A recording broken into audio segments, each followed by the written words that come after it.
Welcome back to Bleacher Brawls. My name is Derek, and I'm here after all 15 opening day games have officially been completed.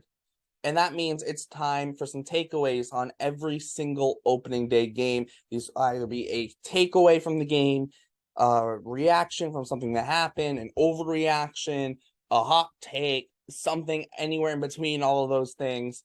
One from each of 15 games. We're going to do this in rapid fire order, hopefully. Or it will be, not hopefully, it will be. So let's waste no time. Let's dive straight into it right here on Bleacher Brawls. Yeah, let's dive straight into it. First things first, the New York Yankees played the San Francisco Giants, and one of the big things, or at least to me, one of the big storylines was the Yankees pitching. The Yankees pitching yesterday was lights out. Yankees pitching, obviously, very, very good. Garrett Cole looked really, really good. The Yankees bullpen also looked very good. Just that entire pitching staff looked great. Cole, Wandy Peralta, Jonathan Loaizaga, and Ron Marinaccio were the four pitchers pitched for the Yankees, and they all looked very, very good.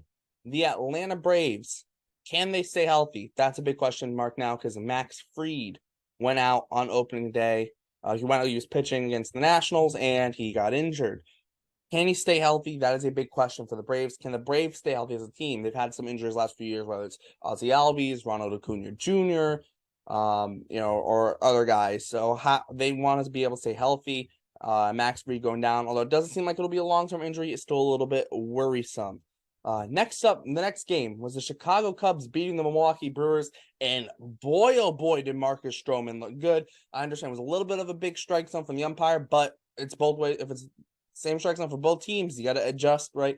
And Marcus Stroman looked really good. Had a little bit of control issues a little bit early, a little bit of command issues very early, but figured it out and was lights out. My kind of overreaction of this whole thing is Marcus Stroman for Cy Young? Question mark. Who knows, right? Who knows? I mean, it probably won't happen. But he's kind of he's my dark horse candidate for winning a Cy Young, especially if the Cubs are good. And in 2017, he had his best year after the WBC.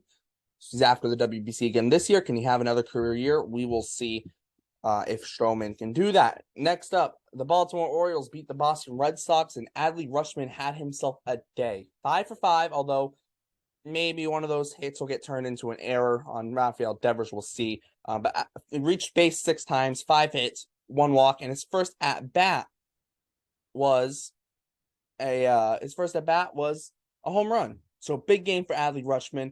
Can he have a big season? Maybe even get into the MVP discussion? That's to be seen. But it's a very good start to the season for him and the Orioles. Next game was the Detroit Tigers and the Tampa Bay Rays. And the Rays look really good. Their pitching staff really good. But Wander Franco is back. There's a little bit of a question mark whether he'll be ready for opening day with the injury. He goes 2 for 4, including a solo homer. He's back. He's healthy, hopefully. If he can stay healthy throughout the year, I think he will have a very big year. And I think there's a solid chance he could be in the MVP conversation. I think Wander Franco is that good. He just has to stay healthy. Next up, the next game is the Phillies and the Rangers. And this game was wild. The Phillies gave up 9 runs in 1 inning. But I think the biggest storyline coming out of this is Jacob deGrom. Did not look like Jacob deGrom. Obviously, first game of the season, first game with a new team. It's a team he has faced a lot in the Phillies in the past few years, but 3 2/3 innings, he had 5 runs. That's not the Jacob deGrom that we've come to know. Obviously, it's only 1 start. Don't want to overreact too much, but can Jacob deGrom look like the old Jacob deGrom that Mets fans fell in love with when he's in his time with the Rangers? It's only 1 start, so you can't count him out, obviously, but it was definitely a rough first start with the Rangers, not the way Jacob deGrom would have wanted it to go. Next up, the Reds and Pirates.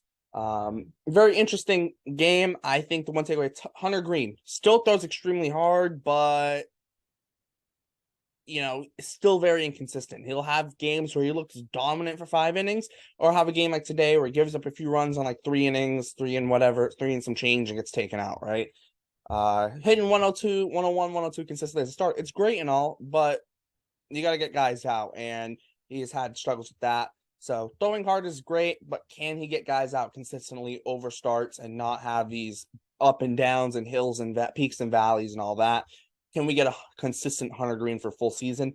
I don't know. So for me, there's still a lot of question marks with Hunter Green and the Cincinnati Reds. The next game after that is the Toronto Blue Jays beating the St. Louis Cardinals. But for me, the big storyline from this, obviously, both teams pitching looked a little shaky. But I think the big takeaway for me, Brendan Donovan, massive game for him. He's going to lead off against righties in this Cardinals lineup. Went 3 for 2. He also hit a home run. He had a big year as in a rookie year last year. He didn't play every day, especially against lefties. He didn't play last year. He probably will play against lefties this year. But he had, what was it, like 280, 290 with like a three, I think it was 290 something with a 380 on base. That's a leadoff guy, right? And if Brendan Donovan can do that over the course of a full season, the Cardinals have a guy in their hand and a guy who is very good defensively and can move all around the field. I think you could see a Brendan Donovan breakout year this year. I'm not saying he's going to be like an MVP candidate or anything like that, but he's going to be a very integral piece of this Cardinals team in 2023. At least that's what I believe. Next up, the Minnesota Twins beat the Kansas City Royals 2-0, and I was really impressed with the Twins pitching staff. This is a game that I turned on after the Red Sox game, after the Red Sox lost to the Orioles, and Pablo Lopez was in some trouble. The bases were loaded, but Minnesota worked their way out of it, right? Lopez, Steelbar, or I think it's Steelbar. I don't know if that's how to pronounce it. If I'm pronouncing it wrong, someone let me know, please. But I'm terrible with name pronunciations normally. Jorge Lopez. I have Jax and Duran in the last 2 innings as well. Yohan Duran, every time he pitches, this stuff just blows me away. Because his stuff is the most like outrageous stuff anyone's ever seen in their life. First of all, 102, 103 fastball, 100 splitter, like 90 on the curveball. Like, it's outrageous. But this Twins pitching staff has a chance to be really good. Their rotation, they don't have like a true ace in terms of when you look at guys, you don't go, oh, this guy's an ace or that guy's an ace. But there's a lot of very solid arms in that rotation, a lot of good arms in that bullpen too. Don't be surprised if this Twins pitching staff is much better than anticipated. Next up, the Mets and the Marlins. This was a game that the Mets won, but my big takeaway was Luis Arraez. Went 2 for 4, had an RBI double. He looked very good for the most part. And he's a guy that I've said, if he stays healthy for a full year, I think he get 340, 350. And last year, he was hitting 338 at the All-Star break. Post-All-Star break, picked up a hamstring injury, and that kind of hampered his performance the rest of the way. And his average dropped like 315 on the year. And his on-base significantly dropped, too. He was amazing for the first half of last year with the Twins. Arraez coming to Miami, I think there's a chance he could hit 340, 350. It's still a little bit of a long shot, but I still think there's a good chance it can happen. Another game, the Chicago White Sox played the Houston Astros, and this is a takeaway kind of from both starting pitchers. Framber Valdez, Dylan Cease, both of them looked really good. Cease obviously finished runner-up in AL Cy Young voting last year. Framber Valdez and both Christian Javier will have to take big steps for the Astros of replacing Justin Verlander. I don't think it'll be one of them. I think both of them will take steps anyways. But Framber Valdez, he's the king of quality starts. Another quality start. Dylan Cease, a very good start as well. So for both those starters, both Cease and Valdez, very, very good games from both of them. And I would expect to see that as the year goes, both of them will be very consistent and be very consistently good. Next game, Rockies and Padres. Padres, their pitching is the one thing that I've had concerns about. Blake Snell goes 4 1/3, gives up 3 runs. Chris Mack comes in, inning and 2/3, gives up 2. Tapia comes in 2 innings, gives up 2. Give up 7 runs to the Rockies. It's not great. My other takeaway from this, Daniel Bard, he's going on the injured list, 15-day injured list.